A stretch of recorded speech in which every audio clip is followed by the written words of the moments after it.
You've sunk millions into your new home development, fought tooth and nail just to get it to market. You're spending thousands of dollars on marketing campaigns, but your project website isn't converting leads like it should.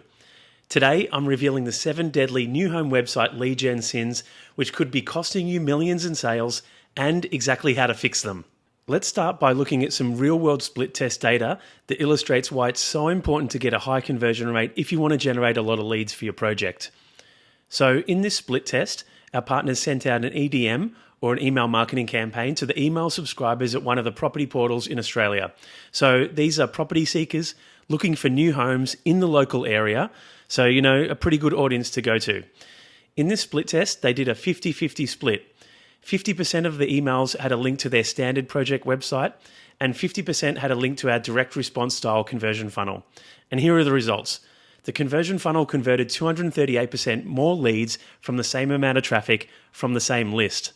That's a 5.4% conversion rate versus a 12.5% conversion rate, which is over 2 times the volume of leads. And when you extrapolate that out, it becomes a really big difference, especially when you're investing money in marketing. So let's take a deeper look at these scenarios of how they can play out. Okay, we're going to run through a hypothetical scenario here. However, I'm going to keep it accurate and use real world data. So we're going to be running digital ads and sending traffic to either a project website or a conversion funnel. We'll have a 10K monthly ad spend, and we're going to be able to compare the two outcomes. So if you get an average $2 cost per click, which is fairly standard, you'll have 5,000 visits to each scenario. Now, because we're running digital ads to a cold audience, aka people on the various digital ad platforms, and that's instead of a warm email list of property seekers, we're going to estimate lower conversion rates to keep this conservative. The ratios, however, should hold firm. So we're going to estimate the project website converting at an average 2.7% conversion rate and the conversion funnel at 5.4%. This will let us run the numbers and see the impact of this difference. By the way, if you're curious, benchmarks for lead to visitor conversion rates on websites sit at around 1 to 5%, and our conversion funnels usually convert anywhere from 3 to 10% from cold audience digital ads. Now, let's run these numbers for the project website. A 2.7% conversion rate will deliver 135 leads. Now, we're going to estimate the inquiry to property sale conversion rate at 1% because that's the benchmark our clients are hitting or just above from the digital ad campaigns we're running. This results in 1.35 sales at a cost per sale of $7,400. If the average property sale is coming in at $800K, then we're looking at just over $1 million in revenue generated from the 10K ad spend. Not a bad result. Now let's take a look at the conversion funnel. With a 5.4% conversion rate, the funnel delivers 270 inquiries at a cost per inquiry of $37. At that 1% inquiry to sale conversion rate, we're now looking at 2.7 sales with a cost per sale of $3,700. 800K sales value, which delivers 2.16 million in revenue. So for the same 10K ad spend, this modest increase of 2.7% in the visitor to inquiry conversion rate is responsible for delivering more than $1 million in additional revenue. This highlights why it's so critical to do everything possible to maximize this specific conversion rate, especially if you're running digital ads. Now, if you were to extrapolate this over a 12-month period, things would get really exciting. You'd be looking at almost $13 million in additional sales from just this tiny tweak in conversion rates. So this explains why it's so important to fix the following 7 deadly new home website sins. Let's take a look at them now. Sin 1 is a very common one. It's what I call giving away the farm. So that's when you put absolutely everything a prospect could want to know about the project onto your website, available for them to view without ever opting in or providing their contact details. So that's things like floor plans, configuration options, pricing options, brochures, all that high value marketing collateral. Now, you could argue with me and say, hey, Paul, if I put all this stuff on the website and someone looks at it and then inquires, will there a better quality lead? Well, I think there's 2 main issues that trump this approach. Number 1 is that the prospects are able to get all the information about your project without ever speaking to your sales team. That means they can go onto your website, look at the prices, look at the floor plans, create an opinion about your project in their minds, and if they don't see an immediate good fit or they've got any sort of objection, there's nothing you can do to overcome it. Whereas if they're able to speak to a salesperson who's actually trained in overcoming these objections to what could be a simple misunderstanding or an objection about price, or an objection about the floor plan configurations, or anything. I mean, there's potentially hundreds of objections that people could have. Well, they're easily overcome. Ultimately, if you don't give the sales team the opportunity to do their job and sell, you're going to miss a ton of chances to make sales. Number 2 is that there's no opportunity for lead nurturing. The typical property sale can take 6 months, 12 months, 18 months, or even longer. People are in the market for a long time. And if you've got all this information on your website, people may look at it, and if it's not the right time for them, they're likely just going to click off and forget about your project. Whereas if you use this information to capture their lead details, put them on your database, well, now you've got the opportunity to build the relationship with them by continuing to show up in their life. You do that over email week after week by providing valuable content and project updates. And when prospects are actually ready to pull the trigger, guess which project they're definitely going to take a closer look at? Yours. So how do we fix this situation? Well, what we do in our conversion funnels is bundle up what we call an info pack offer. Think of this as an ethical bribe where you're giving the prospect all this valuable information in exchange for their contact details and you winning the ability to begin a marketing relationship with them. The idea here is to use the website content as a teaser, basically to build desire for the project. On this front end part of the customer journey, we're relying really heavily on renders. So make sure you get really high quality renders done. And then you're going to use a singular call to action across the website to minimize the number of choices a user can make. Remember that the more choices you ask a user to make, typically this adds friction and results in a lower conversion rate. We don't want to make the process more difficult than it needs to be or have prospects think hard about what to do next. It needs to be extremely easy and simple. Direct everyone to download their info pack where you capture their name, email, phone number, and then ask for a budget range to build some qualification into the process. Sin number 2 is having too many conversion options on your project website. Now this one sounds a little counterintuitive, right? Wouldn't more offers or more opportunities to convert actually convert better? Not exactly. See, if you've got all these options to choose from register your interest to call us now to contact sales, book an inspection, download your market report or view pricing options, let's just say there's 10 different offers there on the website. That means there's 10 different options for the users to go and choose to do. And what does that do, at least subconsciously in the user's mind? Well, it's something like this. And there may have even been a book written about this. It's called The Paradox of Choice. It's when there's so many options, it actually makes the choice more difficult to make. So we solve this issue by boiling everything down to a singular call to action. And this is a real key direct response style strategy. It's also why advertisers who run the largest volume of traffic on Google ads or Facebook ads, they never run traffic to a website's homepage where there's 1,000,001 options to choose from and ways to get distracted. They always use a conversion optimized landing page where there's only one conversion action. And that's my recommendation to you. Strip away all the potential options and boil it down to a singular call to action so the user can only make one decision. Either they're going to leave the website or they're going to convert. Sin number 3 is offering a poor mobile experience. Now, this is generally a symptom of having a creative agency build you a website that looks and feels like an interactive brochure, looks incredible on their iMac, but often leaves the mobile design as an afterthought. This is particularly important if you're running digital ads because, well, have a guess what device most people are using on these networks. They're using their mobile phone. Think Instagram, Facebook, YouTube, Gmail. People are on their phones using these platforms. And if you're running digital ads, you're going to have to deal with a high volume of people using their mobile.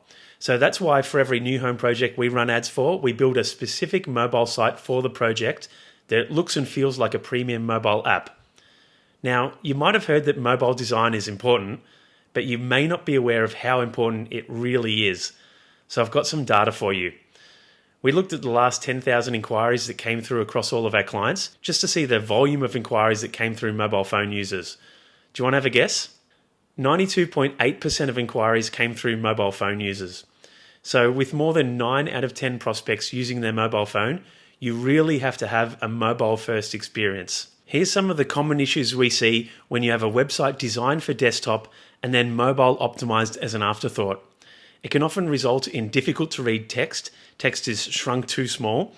hard to navigate with tiny to tap targets, which are really hard to use with your thumbs, and then forms that make it difficult for the user to input using their mobile phone.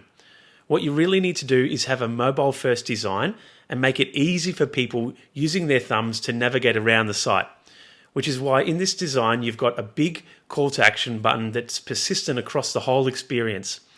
Users actually slide these slides from left to right, making it really easy to navigate using your thumbs. You also want to have really large mobile friendly inputs. That means that, for example, when the users are inputting their mobile phone, they tap the phone field and it pops up with the number interface, which makes it really easy for the users to input their number instead of tapping those tiny number buttons on the keyboard. What all of this is really about is just reducing the friction and making it really easy for someone to use the website. It makes a huge difference in conversion rates. No website SYN list would be complete without talking about site speed. It is absolutely crucial that your page loads as fast as possible because, let's face it, people are impatient, they're fickle, and if you make them wait, they will click away. And it's not just me saying it, this is backed by research.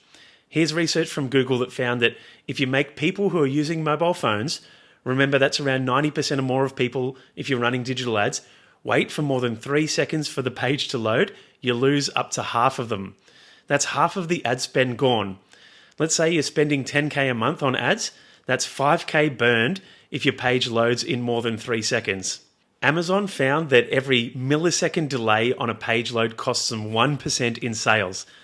That's 1/10 of a second that you make people wait. And then Walmart discovered that each second improvement in page load time increases conversions by 2%. So this is absolutely critical, which is another reason why we design our funnels in landing page software that's been specifically optimized to load lightning fast. Sin number 5 is form friction. This is a personal gripe of mine, and I see it all the time with websites that look and feel like brochures. Unfortunately, most project websites out there are created by creative agencies who are exceptional at branding, but they've never run a performance marketing campaign a day in their life, so they're just not optimized for conversion. Here's the key issue with this form. It's really hard for the user to understand where to put their cursor. Do I click here? Do I click there? What am I meant to do? Maybe they don't even know that it's a form itself.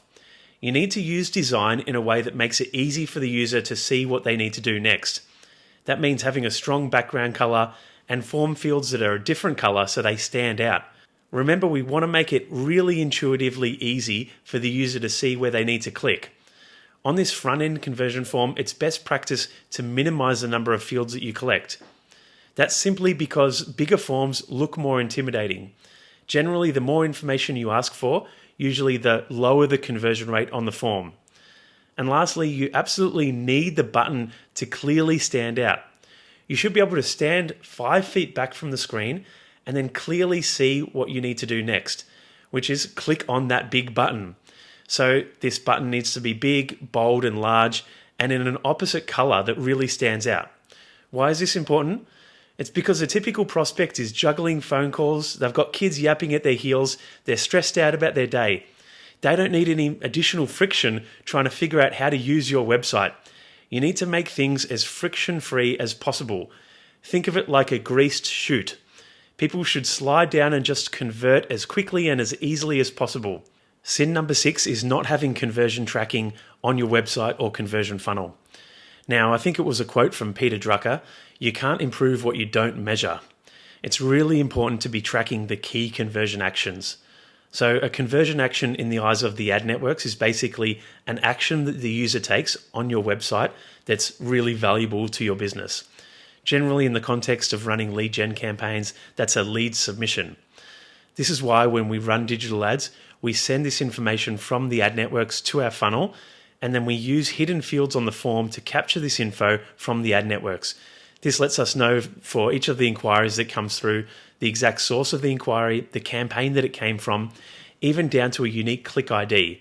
All of this goes into the CRM, and that allows us to know which of the inquiries resulted in really high quality inquiries. For example, they booked appointments, they made deposits, or they bought the properties. It then allows us to link back the actual property sale back to the ad networks and to the specific campaign that we're running. Now, it's really important when it comes to ad targeting to use the conversion code to trigger conversion events. For Facebook, we'll use a lead conversion. That's a standard conversion action, and on Google, we'll trigger an inquiry conversion. These are pieces of code that get executed when the prospect submits an inquiry, and then it links back to the ad networks telling them that this action occurred. You can think of this like a feedback loop, telling the ad networks that this person was a really valuable visitor and we want more of them. Remember that the ad networks have tens of thousands of data points on all of their users, and both Meta and Google have invested billions on their targeting AI. So you can think of the conversion data as honing coordinates, giving the targeting algorithms a richer picture of who are their high value users for your business, i.e. the people that are actually interested in buying property. When you have a steady flow of conversion data, you can then run the campaigns on the ad networks to optimize to maximize those conversions. Really powerful stuff. Lucky last one now, sin number 7 is not having any lead enrichment process in your lead gen campaign. Now, here's a typical lead that comes through for a project website. They'll have a register interest or an inquire now form where they'll capture first name, maybe last name, phone number, an email address, and a budget range if they're lucky. But what if you could convert this inquiry into this enriched inquiry? I'm going to show you the process we use to turn a basic inquiry into a fully enriched inquiry, where we're also capturing the display suite visit intentions, the type of property they're after, the size of the property, any key feature requests, when they're looking to buy, whether they want to speak to a mortgage broker or whether they need help with their finance. So here's our conversion funnel again, where we're converting people on the front end. Just as a reminder, as we talked about before, the more fields you have on this front-end offer form, typically the lower the conversion rate, which is why you really want to minimize the number of fields that this initial conversion form has. Once prospects have converted on this form, you know they're engaged, they're interested, and they're committed to the process. After all, they've opened their phone, they've typed out all this personal information on their thumbs typically, which is pretty annoying. At this point now, we want to ask them for a little bit more. That's where our lead enrichment questionnaire comes in. So we'll automatically redirect users to another questionnaire where we say, look, we've got your initial inquiry, but there's still one step left to complete. And that's when we ask them the series of questions. And this is actually how we routinely convert 80 to 85% of our inquiries into these higher value enriched inquiries. So I encourage you to do the same with your lead enrichment process. This is a really effective way to generate higher quality inquiries and give your sales team real ammunition to understand what each prospect is looking for so they can go back with a tailored response. So now you know the 7 deadly project marketing website sins. But here's what's really interesting. Once you've fixed these conversion killers, you still need to know how to drive the right type of traffic. And I've discovered something about targeting property buyers that's so effective, the major portals are going to want to try and shut us down. In the next video, I'll reveal exactly how we're targeting highly qualified property buyers at a fraction of the cost of the property portal listings. It's the same strategy we've been using to generate over $100 million in sales and counting. And the property portals, they do not want you to know about it. Now, by the way, if you're ready to roll out a lead generation machine for your project, tap a link in the description and book a free call with me today. And make sure you've subscribed because I've got some killer content coming up. Next, we'll talk about how to target property buyers without relying on the portals. You won't want to miss this one. Link will be in the description. Thanks for watching, and I'll see you in the next video.